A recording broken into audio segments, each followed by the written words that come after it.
In 1992, Midway released an arcade fighting game that got everybody going ape crap. Parent groups, video game players, senators, just about everybody you could think of was either attacking or playing this game. Now, I really haven't done much to conceal it. Well, for one thing, it's in the title, but if you haven't guessed, today we're talking about Mortal Kombat. And now, Mortal Kombat, it's a really gory game. It's the game that gave us the Entertainment Software Ratings Board. It's the game that features blood and gore, and you're not a real man unless you play this game. And if you play this game, you gotta, like, punch people's heads off and, like, slice them and kick them and, you know, do as much to mangle these people as possible. So when you have a game that's as violent as that, with all kinds of blood and gore, and was the first game to get a ESRB rating of mature, what's the only logical thing to do? Port it to the most kid-friendly console of the time, of course. Duh. Today, we're talking about Mortal Kombat on the Super Nintendo. And it's made by Acclaim. You know what else Acclaim made, huh? Do you?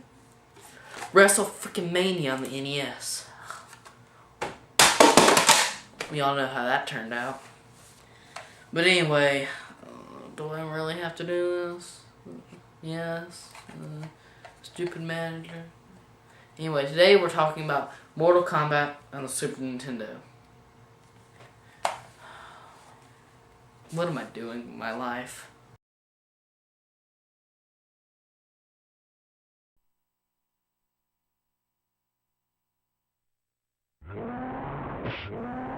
Mortal Kombat on the Super Nintendo.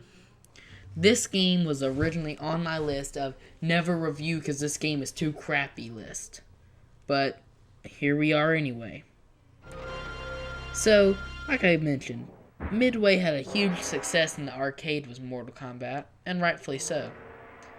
But the Super Nintendo version does not hold up. You have a nice choice of characters, a good 7, and they each have their own neat little personas, and they're overall very nice to pick from. I always go with Johnny Cage. Why? I really don't know. Maybe it's just those sunglasses. As soon as you start the fight, you realize some perks of it. There are some good things, believe it or not. The graphics are pretty nice, the backgrounds look good, and the characters are very nice, and the sound's there, but the controls is where this game completely lacks. As you can see, I'm getting my butt whooped by the computer, and it's not really my fault.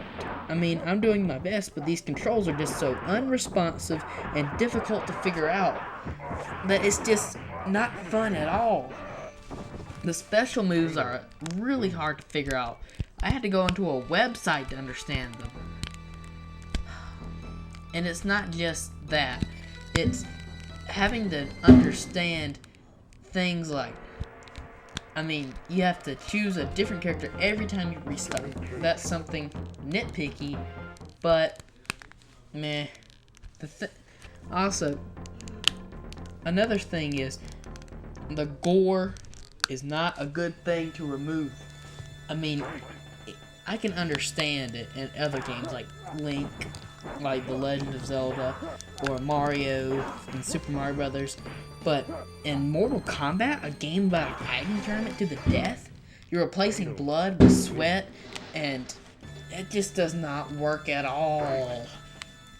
And also, my biggest gripe of all, my number one biggest thing, the finishing moves. I mean, come on. Do not. A sweep or a punch or a jab is not a finishing move. Overall, I give this game 2 lightning bolts from Raiden out of 10. The sound and graphics are there, and it's nice to toy around with the different characters, but it just lacks in controls and idea. I mean, it's just terrible. Anyway, thank you for watching, and I'm gonna go cry now. I'll see you Friday.